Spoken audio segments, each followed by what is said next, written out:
Hey there, East Tennessee, and happy Saturday to you. Been a bit of a rainy one, which made it rain on a couple people's parades. There were a lot of festivities going on, one of them being fall football. We got kickoff coming up in less than a half hour, but the good news is that rain has somewhat moved out of the way just in time for the game. It came a little bit earlier than expected and is now leaving earlier than expected as well, so we will still maintain some cloudy skies getting through the night. Temperatures staying quite cool in the upper 60s, maybe lower 70s for a couple of people, and as we cross over from into midnight, that's when we start to look towards Sunday's rain. But here's a look at your satellite radar. You see a lot of that clarity behind me getting into much of the valley and the plateau. Still seeing that greater mass of rain start to break up, start to split up, and move further up towards the northeast. So whether that's going to be further into southwestern Virginia, further into parts of North Carolina, or even in the plateau sake further into the state of Kentucky, a lot of that rainfall going to be leaving our region, but we're not totally out of the clear. We are still going to see the possibility for spotty showers as we get into the nighttime, but they're going to be way more spotty and not nearly anywhere near as widespread as we were seeing earlier this afternoon.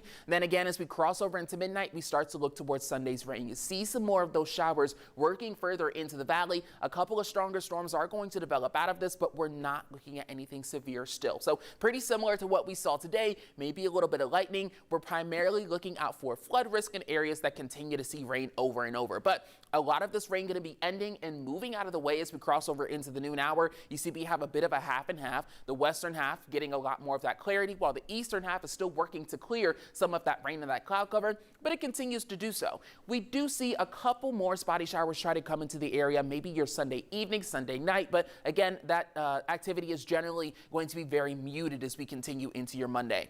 At the regional view, you can see those rain bands that are moving through much of the area. We've got high pressure off into our northeast that's losing its influence on us. And we also have a cold front that's going to be coming in our direction. That's something that's going to help advance the rain as we get through the day. So this rainfall continues to move out of the way. This front approaches and helps that move along. That's what helps kind of convect a couple more showers as we get into your Sunday evening, because that front is going to be passing sometime Sunday night, crossing over into Monday. But that's why Monday we see such cool temperatures that are going to continue to pass on. And after that, we see high pressure really take over beyond it.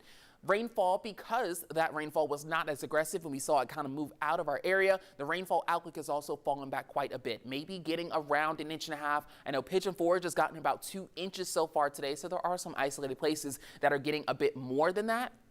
But really, Sunday is tomorrow really being the biggest kind of rain day that we're looking at for a hot while. I'll take you over into the jet stream forecast to show you this is the trough that's bringing the rain we see right now. But once that passes, we've got this high pressure that comes into the area, but we see a little bit of a blocking pattern start to develop. We start to get a possible cutoff low here further to our south, and also a cutoff low further over into the west. And so because of that, this may cause a little bit of a blocking pattern. You see high pressure further down to the south along Texas. This may bring some more moisture into our region. It's just not definitive quite yet, but if it does, that's where we could see some more rain chances appear as we get into the next 7 days. So that gives us a whole 5-6 days or so before we have rain chances again, and as of right now, they're quite slim.